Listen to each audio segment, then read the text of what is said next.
So today's the big day. This is the day that perhaps you've been longing for, because today marks the end of what might have been the worst year of our lives. But will 2021 be better? It could be. Stay tuned as Kent, Vicki, and Nathan explain how this year could be your best year ever as they begin a new series of podcasts in the book of Genesis. Welcome to CrossTalk, a Christian podcast whose goal is for us to encourage each other to not only increase our knowledge of the Bible, but to take the next step beyond information into transformation. Our goal is to bring the Bible to life into all our lives. I'm Brian French.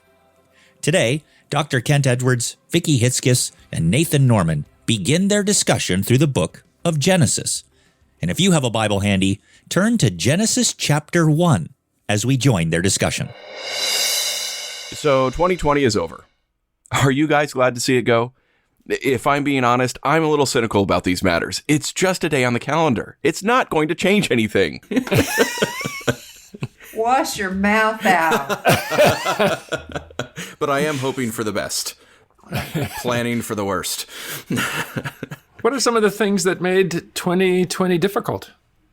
Unusually difficult? How long you got? Well, just give me the highlights. Well, people got sick. People lost their jobs. Businesses closed. The economy tanked. There all kinds of bad things happened. The election, people thought it was going one way. It was disputed. Yeah. Care to pile on, guys?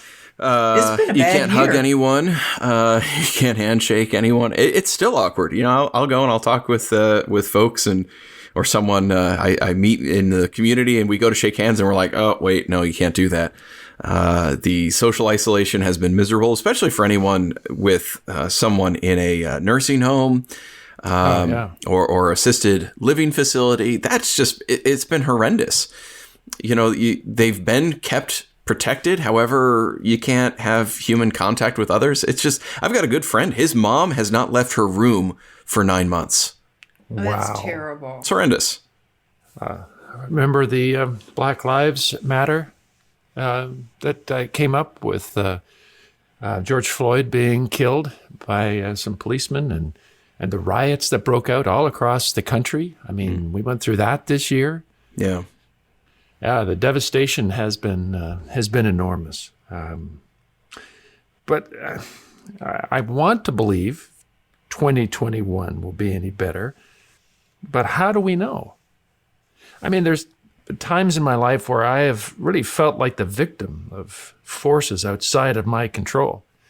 Things come upon us, and I feel like a small boat in a large ocean, thrown about by winds, waves, currents, far stronger than me.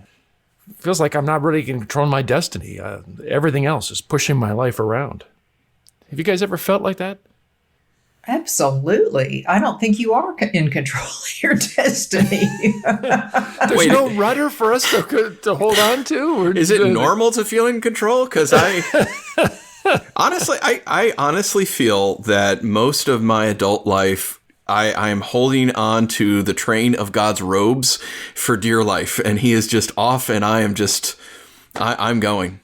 You know, for a young man, that is an old man's sentiment. It is, I think, but I think you're absolutely right. Yeah. I remember my dad, who was not a pessimist. He was a realist, but he wasn't a pessimist. He would say most people think that life is a smooth road with some ruts in it. And he would say the reality, life is a rutty road with a few smooth spots in it. Mm. And I think, oh, Daddy. And now I think, yep. Oh, yeah. Yeah. So are we helpless? Is there anything we can do that could make 2021 a better year for us? I think there is. And let me suggest something. I think the answer is actually found back in history by looking at another people who lived long ago who were longing for a much better life and got it. No, I think the secret is found way back in the very beginning of the Bible, in Genesis. As we begin our series in Genesis, I want us to look at Genesis chapter 1, because I think Genesis chapter 1 can be transformative for us in the year to come. But to explain that, I first have to explain the backstory. You remember that, of course. You remember how God called Abraham to leave Ur of the Chaldees and made a promise to him, and Abraham believed, and it was credited to him as righteousness. And one of the things that came as a result of Abraham's decision to follow God wholly was that God promised him land. In fact, in Genesis chapter 13, we read that the Lord said to Abraham, as he was standing up on a hill, "Look around from where you are, to the north and to the south, to the east and to the west. All the land that you see I will give to you and your offspring forever. Go, walk through the length and breadth of the land, for I am giving it to you." I think he did walk through the land. And I know for a fact that what he saw was amazing. It was a glorious land, described by the writers of the Bible as a land flowing with milk and honey. But they didn't get there. They got stuck in Egypt for 430 years. You remember there was a famine, and Joseph provided for them in Egypt, but they never left. They became slaves. You may also remember that it took 10 miracles for Moses to get them out of Egypt and to the very edge of the promised land. And they decided not to go in.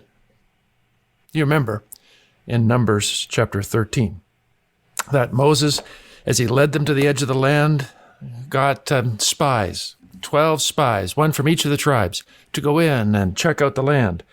And they did. They did reconnaissance to see what was there, and they agreed. The land was flowing with milk and honey. They brought back fruit, and talked about the blessing of the land. In fact, we read in Numbers 13, verse 27, they gave Moses this account.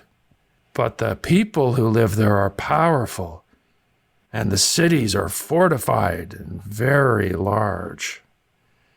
We can't attack those people. They are stronger than we are." And they spread among the Israelites a bad report about the land they had explored. And we read in chapter 14 that the people hearing that report decided, wouldn't it be better for us to go back to Egypt? And they said to each other, we should choose a leader and go back to Egypt. They were right on the edge of the promised land, the land God wanted them to have. He wanted a better life for them, and they said no. And God was furious. We read again in Numbers chapter 14 that the glory of the Lord appeared at the tent of meeting. The Lord said to Moses, "How long will these people treat me with contempt?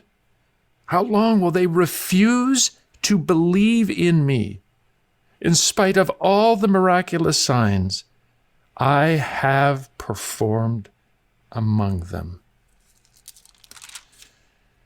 And you know what happened? Because of their decision not to go, their decision, as God said very clearly, to treat him with contempt and to refuse to believe in him despite all the miracles he had done, God sentenced them to walk in the wilderness until that entire generation died. It is possible for us to make a choice not to believe in what God has for us, and that can change the trajectory of our life, send us into the wilderness. In Genesis chapter 1, I think we see a solution. Here we have Moses' words. He wanted them to get there, even if he couldn't go with them. So Joshua had the task of taking them once again to the edge of the promised land. But this time, they had the book, well, the 5 books, the Pentateuch, Genesis, Exodus, Leviticus, Numbers, and Deuteronomy. These are the books that Moses wrote for them so that they would succeed in the promised land. But the first time they tried to get in, they didn't have the courage to believe that God would actually go with them, that they would be able to conquer the obstacles that were there. And that was a failure. But now Moses wrote Genesis 1 for them to read. My mind's eye, I see the people of Israel stopping and rereading Genesis chapter 1, looking at the words, and then looking across the river into that promised land. I think it would have made a difference. I think it did make a difference. Why? He just creates from the sound of his voice. You know, he doesn't, it doesn't use a flowery language. He gathered things up with his hands. He just spoke and it happened. Yeah, the power of God to create. I mean, think about that for a minute. Sometimes where we work with CrossTalk, I'll ask people who here has built their home. In America, almost nobody raises their voice. They buy homes. They don't really usually make them themselves, with some exceptions. And some will raise their hand, and I'll say, how did you do that? Oh, I went and got cement. Oh, did you actually make the cement? Like, did you, the gravel and so on? No, I got it from the store. Oh, I see. And then I got wood. Oh, so did you make wood? Like, no, I bought it. Okay, you bought that too. I got that. What about the wire? Did you make the wire? Did you make it? You didn't really make the house at all. All you did was assemble it. But God made the universe without Home Depot. God made the universe just with the power of his voice. Vicki, as you read through each of those days as they're mentioned, day 1, day 2, day 3, is there anything that strikes you as you read through that? What is Moses trying to do emotionally? I don't know that you're going for this, Kent, but as I go through it, having had a brilliant father, having had a brilliant husband, neither of whom could fix anything at all, I see that God he had a void, and from it he created the earth. And on every single step, he said, it is good. And it was good. It was amazing. I look at a leaf, the underside of a leaf, even without a microscope, and I think, this is amazing. And when I see a cell up close, a picture of it, I think, wow, this is like jewelry.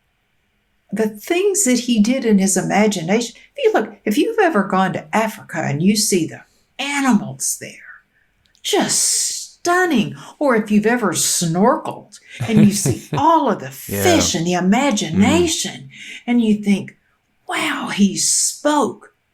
Whether it was 24 hours or years and years and whatever it was, he spoke and that happened. That is amazing. It is amazing. And it was good. He didn't go, oh, crud. Let me try that again. Not that we've ever done that when we tried to create. It was good. And notice the effortlessness. And God said, let there be light.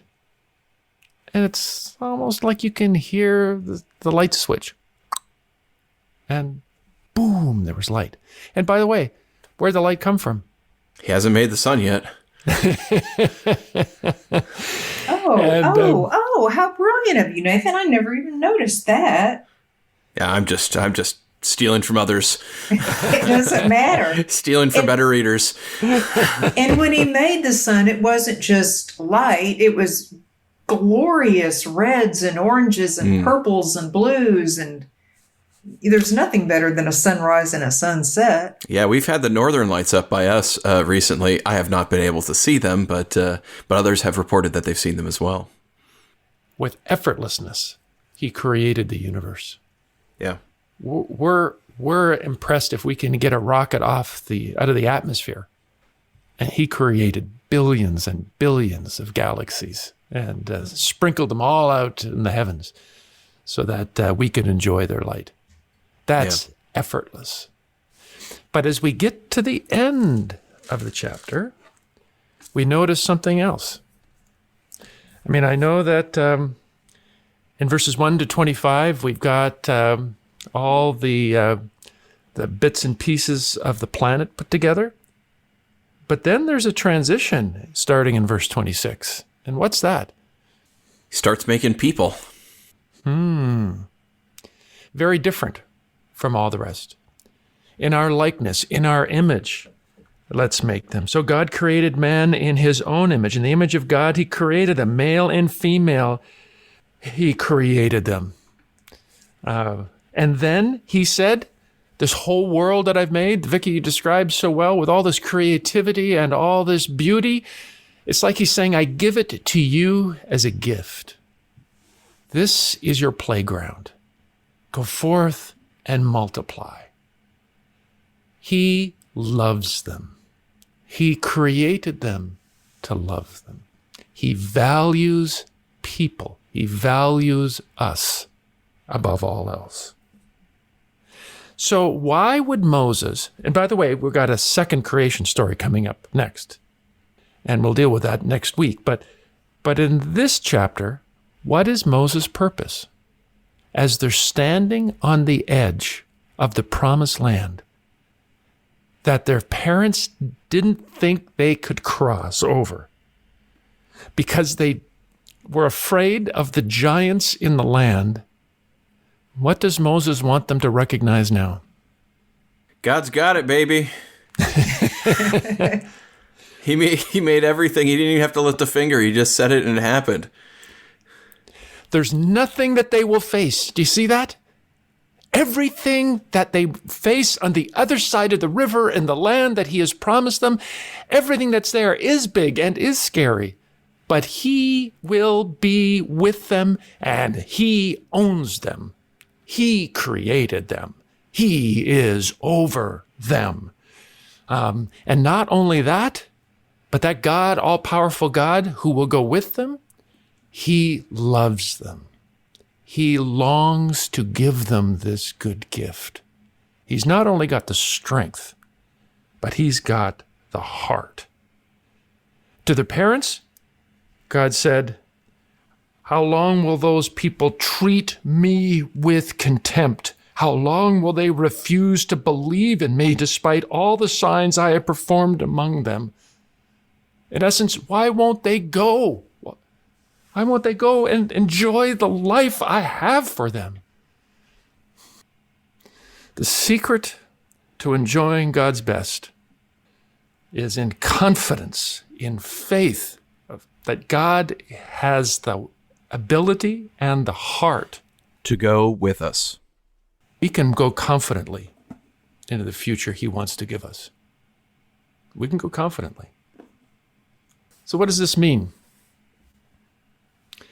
How can we face 2021 differently because of Genesis 1? Well, what kind of life does he want to give us? It's good life, beauty, one with meaning. He made us in his image. I find myself feeling defensive in this. This raises questions to me. He promises Abraham, I will give you and your offspring the land. But he didn't do that. I mean, David's been worm chow for generations.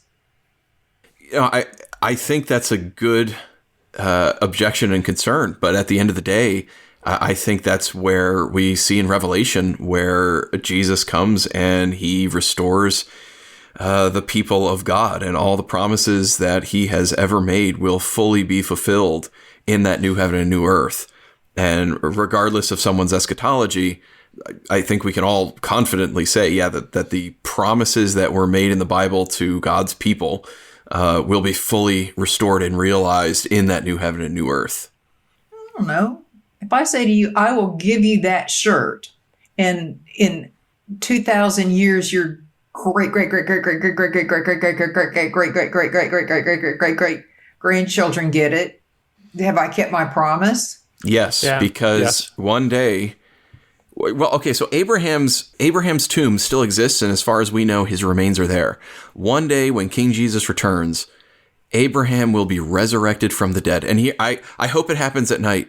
I hope it happens at night because God is going to raise and resurrect and glorify all his people, and I hope Abraham comes, and it's at night, and he looks around, and he looks at all the people, all the believers throughout all of the centuries, and he sees all of them. And then he looks up into the night sky, and he sees the stars in the sky. And God's promised your offspring will be as numerous as the stars in the sky, if you can even count them. And he'll look down at all the people around him who have believed in the one true God and realize that God has honored his promise. And I don't think Abraham's fully experienced that promise this side of eternity. I think that promise will be fulfilled when Jesus comes and all of his followers are resurrected, glorified. And Abraham will look up at those stars and look up at the people and say, wow, this was the fulfillment of that promise. That was a good answer. And it's important to note that, God is not the God of the dead. He's the God of the living. So Abraham, he's not dead. He's in eternity, but he has not ceased to exist. He will experience the promises that God has made for him. So Vicki, as I'm saying this, and we're talking about how God wants us to enter into the life he has for us, and it's possible if we are willing to courageously trust that the Lord of the universe, who cares about us, is going with us. I sense you're a little worried about how people might misinterpret that. It sounds like what you're saying is, if we are confident and we go forth, whatever our giants are, if we face them, 2021 will be good. And I don't believe that. Yeah, I do. But let me explain how I do that. I don't mean that it's all going to be, cherries and rainbows. I'm not talking about a prosperity gospel. But I do think that by going forward in confidence with God, we can experience an immeasurably better life. Let me explain that. One thing I know is that based on this text, he wants us to be in a relationship with him. He formed us for a relationship.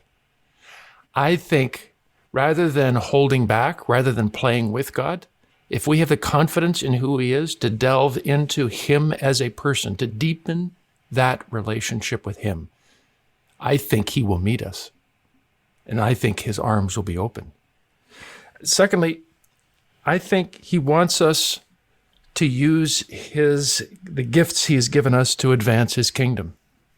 I'm reminded of Paul's words in Ephesians chapter 2, when he tells the Christians that we are God's handiwork, created in Christ Jesus to do good works, which God prepared in advance for us to do. He didn't make us to live for ourselves. This is not prosperity gospel.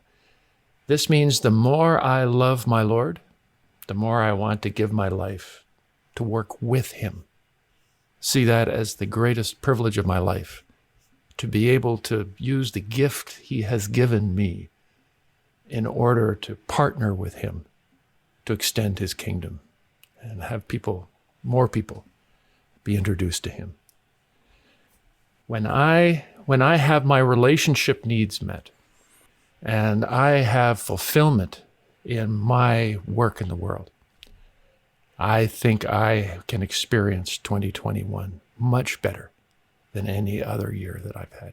Each year I can experience more of him and enjoy more satisfaction. It's kind of like if with my wife and I, we're in a good place in our marriage, and when the world's falling down around us, it's okay. It doesn't hurt as much because of the solidity of our relationship. And knowing that we're going to face whatever challenges are ahead together rather than allow those challenges to cause conflict between us. There's a confidence that goes with that, knowing that there's another person that I can move forward with. And I think that's the same with God. Jesus promised, in this world you will have trouble, but take heart, I've overcome the world. He's never going to leave us. He's never going to forsake us. If we are in him and if we're following him, there will be problems. There will be trouble.